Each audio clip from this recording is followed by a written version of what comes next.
Вітаю вас! Сёння наша сустрэча адбываецца ў невялічкім беларускім мястэчку Відзы. Тэрыторыя Відзскай парафіі знаходзіцца ў самым кутку паўночна-заходняй часткі Беларусі, на самой ускраіне Браслаўшчыны, што знаходзіцца на Віцебшчыне, уздоўж граніцы з Літвой. Нават некалькі вёсак, якія належаць да парафіі, знаходзяцца за мяжой на тэрыторыі Літвы. Цэнтрам парафіі з'яўляецца мястэчка Відзы. Першыя ўспаміны аб Відзах паходзяць яшчэ з 15 стагоддзя. Адкуль жа паходзіць назва Відзы? Існуе цудоўная легенда, якая кажа аб тым, што праз гэтае месца ехаў пан са сваёй дачкою, якая нараджэння не бачыла. Спыніўшыся каля крынічкі, дачка захацела абмыць свой твар. Як толькі яна паднесла рукі да твару, яна ўбачыла святло і закрычала «Відзай, відзай», што ў перакладзе на беларускую мову азначае «бачу, бачу». Шчаслівы бацька сказаў, што на гэтым месцы пабудуе касцёл і назваў гэта мястэчка Відзы. Вось адкуль гэта дзіўная і незразумелая для Беларусі назва. Быў час, калі мястэчка налічвала 6 000 жыхароў і было шматнацыянальным. Па гэтай прычыне ў розныя часы дзейнічалі праваслаўныя, іудзейскія, стараверскія, магамітанскія і пратэстанцкія абшчыны. Як сведчаць архіўныя хронікі, вялікі князь Жыгімонт надаў гэтыя добры братам Даўгірду, Даўкшу і Нарушу. Менавіта нашчадкі апошняга, вядомы наш шляхецкі род Нарушевічаў, і заклалі тутака мястэчка. У 1524 годзе уладарамі тут сталі не менш вядомыя гаштольды. Пазней уладарылі і зноў ж такі знакамітыя пацы, з якіх Казімір, віленскі ваевода, і запісаў гэтыя мясціны ў фундаш заснаваных ім жа законнікам Аўгусцінам у Вільні. Спрыялі развіццю рэлігійнага жыцця ў парафіі таксама езуіты, якія дзейнічалі ў мястэчку з пачатку 18 стагоддзя. У 17 стагоддзі тут ізноў уладарылі Нарушевічы. Напрыклад, Станіслав, пракуратар Віленскі. А калі падчас паўстання Тадзеуша Касцюшкі ў 1794 годзе расійскія вайскоўцы спалілі Браслаў, менавіта Відзы сталі павятовым цэнтрам аднайменнага павета. Будучы студэнтам Віленскага універсітэту ў Відзы да свайго дзядзькі Маеўскага прыязджаў знакаміты Адам Міцкевіч. Па яго ўспамінах цяжка знайсці на ўсёй зямлі месца больш заварожваючага сваёй прыгажосцю і кранаючага сваёй цішынёй. Больш падрабязных дадзеных аб жыцці парафіі ў тыя часы, на жаль, не знаходзім. Калі прыбліжаешся да Відз, ужо здалёк можна ўбачыць дзве высокія вежы святыні. Касцёл пабудаваны з чырвонай цэглы. Вежы можна ўбачыць за 30-40 кіламетраў, а цудоўны звон можна пачуць на далёкай адлегласці. Звон, які заклікае сваіх вернікаў на спатканне з Панам Богам.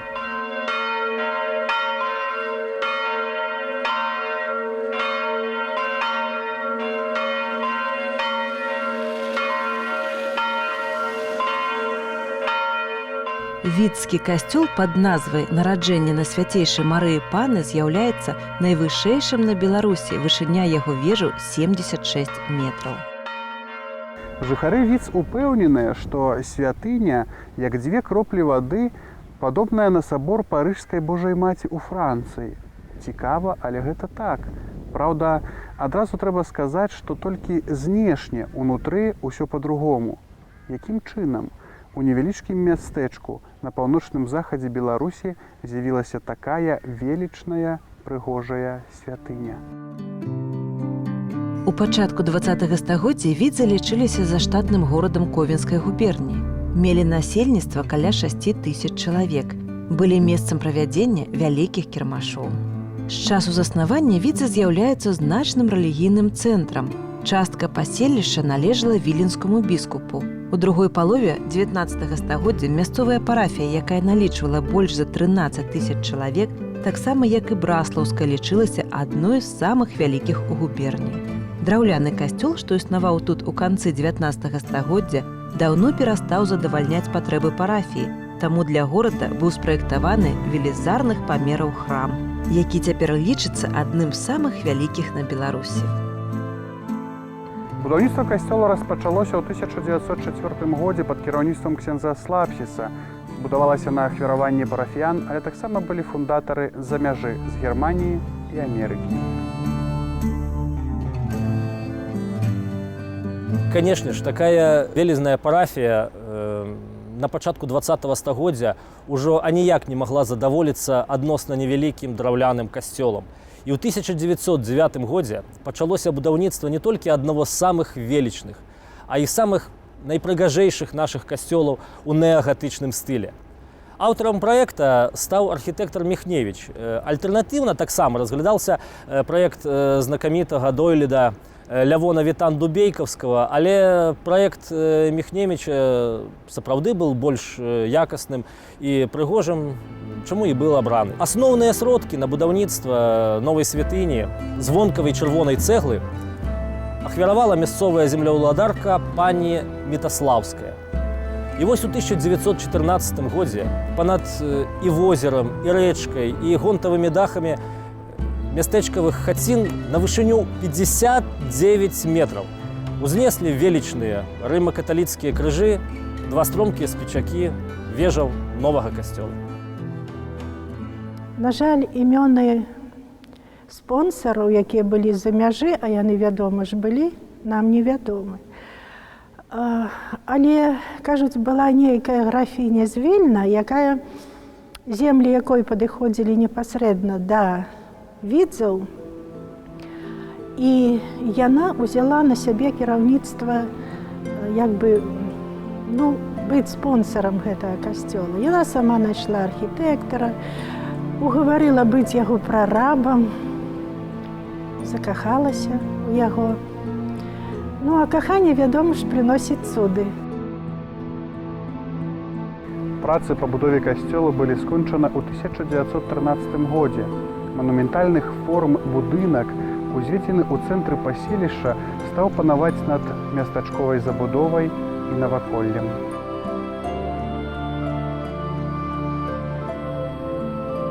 Вялікае ўражанне пакідаюць дзве шмат'ярусныя ступеньчатыя вежы, вельмі прыгожых прапорцый, завершаныя вострымі васьміграннымі шатрамі, значна узвышаючымися над астатнімі аб'ёмамі. Але, на жаль, віцкі касцёл, як і большасць храмаў на Беларусі, сустрэў сумны лёс. Неўзабаве пасля ўзвядзення касцёла распачалася Першая сусветная вайна. Восенню 15-го года да Віц наблізілась лінія фронту, якая заставалася тут да лютага 18-го.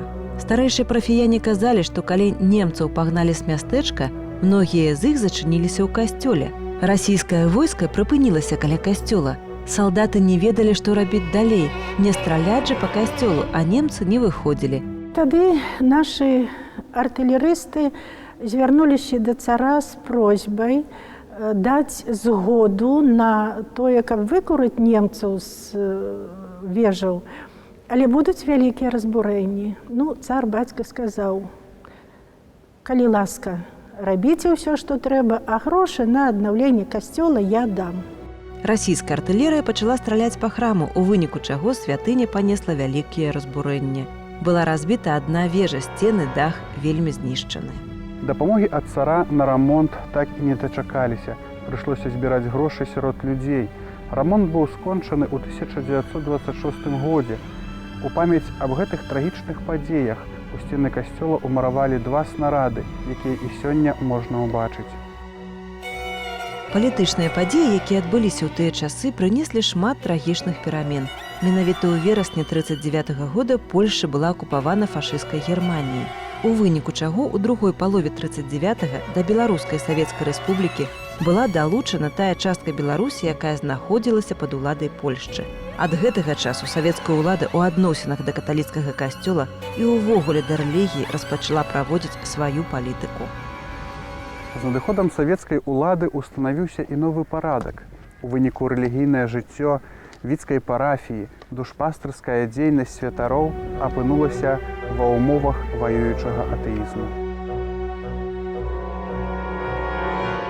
1940 годзе ўлады арыштавалі святара Станіслава Матышчыка. Гэта вельмі ўзбурыла парафіян віцкай парафіі, якія намагаліся вярнуць свайго святара, але таксама за гэта некаторыя з іх паплаціліся жыццём.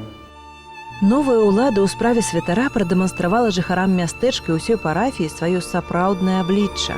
Прыкладаліся вялізныя намаганні, каб нейтралізаваць уплыў святароў, асабліва каталіцкіх, на насельніцтва. Не грэбавалі ніякімі метадамі, шукалі новыя зачэпкі і падставы. Святара Матышчыка спачатку абвінавацілі ў невыплаце падатку. З дапамогай парафіян гэта абвінавачанне ўдалося адвесці, але святар усё ж быў арыштаваны.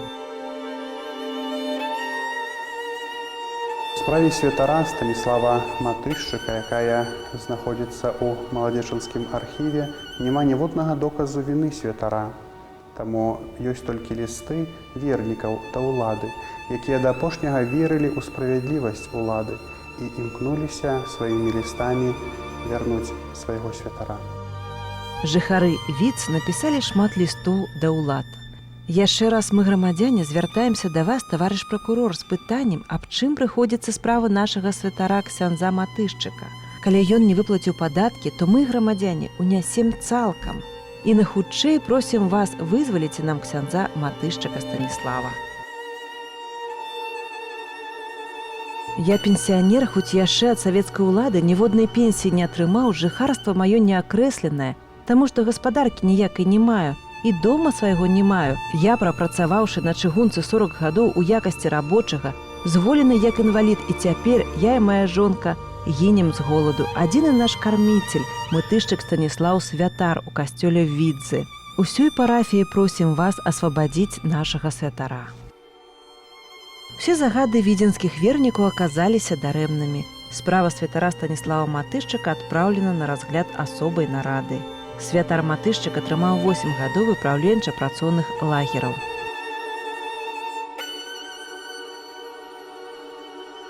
Аднак пацярпеў не толькі святар Станіслаў Матышчык. Улады не даравалі жыхарам Віц іх актыўнай пазіцыю ў абароне свайго святара. Узнікла справа аб масавым выступленні супраць савецкай улады. Ксяндза Станіслава Матышчыка жыхары Відзаў пытались абараніць, але яго усяго роўна рэпрэсіравалі. З тых, хто яго абараняў, выбралі 6 чалавек, якіх абвінавацілі ў антысавецкім мяцяжы.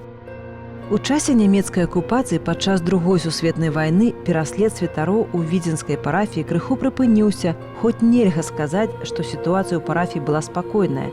Старэйшыя парафіяне казалі, што ў часе вайны ў касцёле рэгулярна адбываліся набажэнствы. На святую імшу збіралася многа людзей.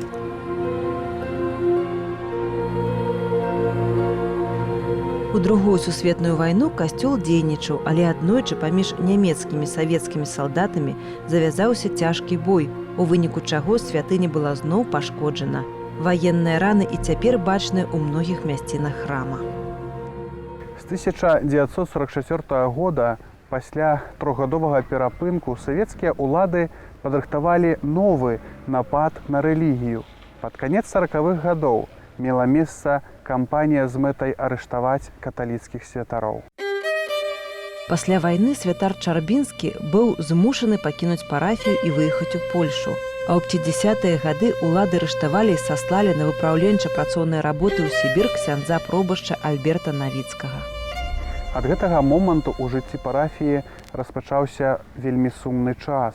У тым самым 1950 годзе атэістычныя ўлады адабралі касцёл у вернікаў.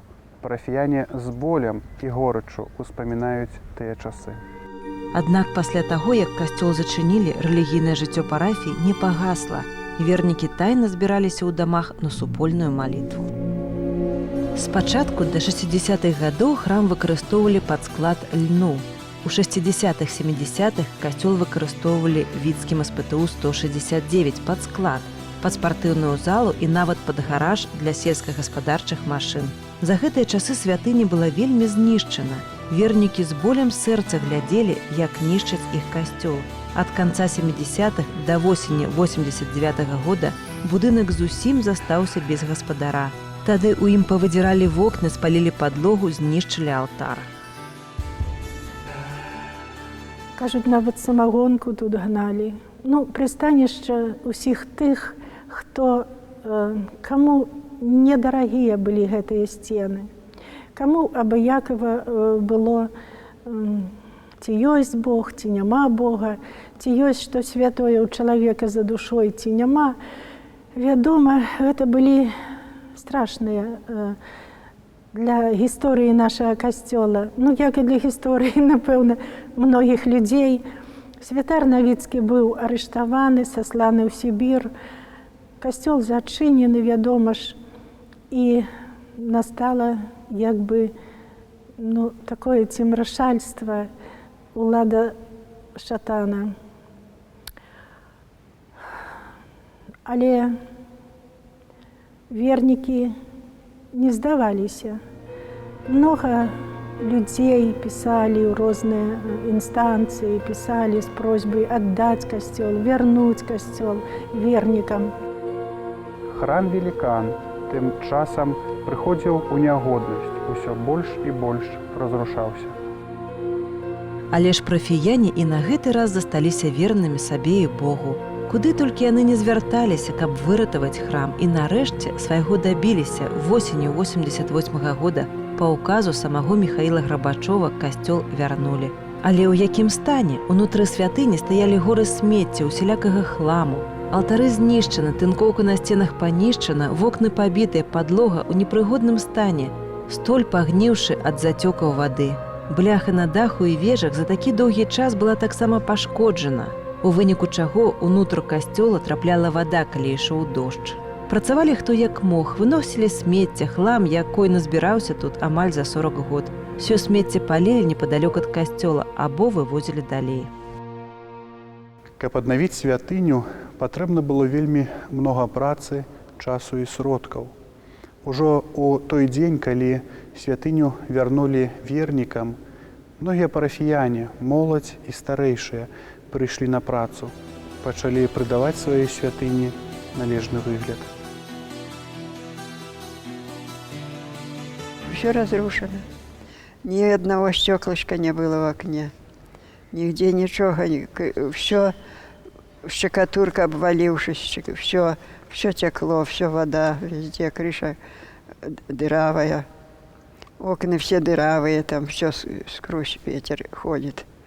Ну и что, в первую очередь уже тут так начали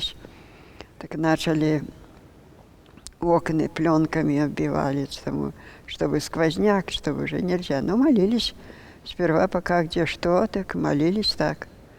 Молились под пленками. Приезжал ксёндз, Браслова приезжал ксёндз. Ну и молились по воскресеньям. А в будний день, а то было сколько мусору, ой, сколько тут работали. Я тоже, помню, отпуск взяла. И каждый день приходила, этот мусор кидали. На хорах там было, ой, сколько там, может, на полметра, может, больше. Ну, все скидали, потом все выносили на улицу, кучу, но потом уже убрали. Ну, а тогда уже тут и ксёндз появился, Гвоздович, в первую очередь этот старенький был, Орлицкий, ну, але что ж ему, тяжковато ему было работать, потому что он старенький. Чтобы костёл отремонтировать, надо молодого человека. Ну, а тогда пехота, тут все уже покрасили, все сделали, и вот алтарь этот вот сделал он. Ад 1989 до 2004 года працы па аднаўленню святыні працягваюцца. Сцены ў сярэдзіне касцёла ўжо поўнасцю атынкаваныя і пабеленыя. Устаноўлены вокны, адноўлены паталок, адноўлена таксама захрыстая бібліятэка на другім паверсе. Бляха на вежах і даху замененая. Зацэментавана падлога. Адбудавана агароджа вакол касцёла і брама, устаноўлены галоўны алтар. А нядаўна быў павешаны трэці звон, ахвяраваны на 90-летце касцёла святаром з Польшчы. Працы па рамонту касцёла працягваюцца. У 2000 годзе прыехаў да нас малады, энергічны, вельмі такі працавіты ксёндз пяхота Альфред і узяў на сябе функцыю адновы касцёла. Нелёгка яму, конечно, прыйшлося. Разумееце, столькі ўсяго. І вось гэтая адбудова, гэтая аднова касцёла працягваецца да сённяшняга дня. І нашы ксяндзы, і ксёндз Альфред, і ксёндз Зенан, яны ж робяць усё, каб хоць штосьці. Архітэктура храма вырашана ў строгай цэласнай пластыцы. Касцёл мае прыгожы падмурак, выкладзены з часанага камяню. Гэта трохнававая двухвежавая базыліка. Выгляд касцёла і тэрыторыя каля яго ў сённяшнія дні значна адрозніваецца ад таго, як было да 1950 года, калі касцёл быў зачынены. Паміж вежамі знаходзіцца трохвугольны франтон, завершаны высокімі зубцамі. На галоўным фасадзе вылучаецца перспектыўны партал з вымпергам. На ім вялізнае акно ружа, пераплёт якога складзены з фігурнай цэглы. Храм мае трансепт аднолькавай вышыні з цэнтральным нефам, тарцы якога упрыгожаны зубцамі. Адразу пры ўваходзе змешчаны крыж, пад якім ізноў заўсёды ёсць асвечаная вада. З левага боку ёсць прыступкі, якія вядуць на хоры, а далей на вежы, дзе размешчаныя 3 званы. Алтарная частка завершана гранёнай апсідай з больш нізкімі, таксама гранёнымі сакрысціямі. На тарцы цэнтральнага нефа маецца невялікая вежачка, сігнатурка са званом. Вокны размешчаны ў 2 этажы. Так бачым, што ў храме ёсць усё, што можа патрабаваць душа чалавека. Прастранства, свет і таксама простыя ўдобствы. Галоўны алтар выкананы з дрэва вышынёй 10 метраў, прыгожа апрацаваны. На самым версе алтара знаходзіцца крыж з укрыжаваннем. Ніжэй устаноўлена фігура Маці Божай Салятынскай. Табернакулюм прыгожа апрацаваны, зроблены з металю. На алтары стаяць 6 свечак і заўсёды прыгожыя кветкі. Гэтая прыгожая святыня пакідае вялікае ўражанне на ўсіх, хто сюды прыязджае. Тут ёсць кантрфорсы, стрэльчатыя аркі, парталы, востраканечныя вежы і вежачкі, круглыя вокны ружы з пераплётам складанага рысунка і іншыя атрыбуты з арсенала даўнейшых мастацкіх стыляў. Над хорамі знаходзіцца вялікае акно ружа. У бакавых навах размешчаны стацыі крыжовага шляху. Вышыня святыні ад падлогі да скляпення 20 метраў. Відзенскі касцёл запамінаецца сваёй манументальнасцю і экзатычнасцю. Паслясаборны алтар выкананы з дрэва, на ім прыгожа выканана разьба апошняй вячэры. З левага боку зроблены невялічкі алтарык Маці Божай, дзе ёсць яе фігура і абраз. З правага боку алтара знаходзіцца захрыстая, якая служыць для святара і міністранту. Бібліятэка на другім паверсе адноўлена. Непадалёку ад касцёла знаходзіцца адзіны на Браслаўшчыне помнік ахвярам сталінскіх рэпрэсій. Вялізны драўляны крыж з укрыжаваннем і памятнай шыльдай. Новы алтар 10-метровай вышыні і Маці Божая з Салятынская у цэнтры алтара і сэрца Езуса табернакулюм, або, як я кажу, домік для Езуса. Усё гэта ў цэнтры нашага алтара. І падсветка для 2 бакавых фігур Езуса і Маці Божай таксама. Я бачыла многія касцёлы з багатым аздабленнем. Можна сказаць, з такой прыгажосцю. Але маліцца я магу так, як у сваім касцёле, не магу нігдзе. Таму што тут гэты прастор, гэтае святло. Здаецца, што сам Бог прыходзіць на спатканне з табой, і ты ўжо не можаш адчуваць сябе адзінкай, ты ўжо адчуваеш сябе як бы часткай, дзіцём Божым.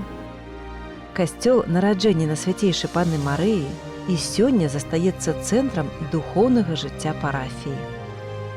В августе месяце проводится для детей реколлекции, то есть тоже это учение, наука Божия. Там собираются и дети, и молодежь, поют, танцуют. В конце августа, кроме того, у нас парафиада – это праздник костела, тоже собирается. И как бы получается, что костел – это центр культуры, центр нашей жизни, где мы собираемся и как бы стремимся и приходим к Богу. Сёння мы наведалі з вами касцёл нараджэння Найсвяцейшай Марыі Панны ў Візах, дакарнуліся да гісторыі, пазнаёміліся з сучаснасцю. Наша перадача заканчваецца, але мы з вами не развітваемся, а кажам да наступных сустрэч. Няхай добры Бог благословіць вам і вашым сем'ям. Жадаю, каб кожны з нас адкрыў сваю дарогу да святыні.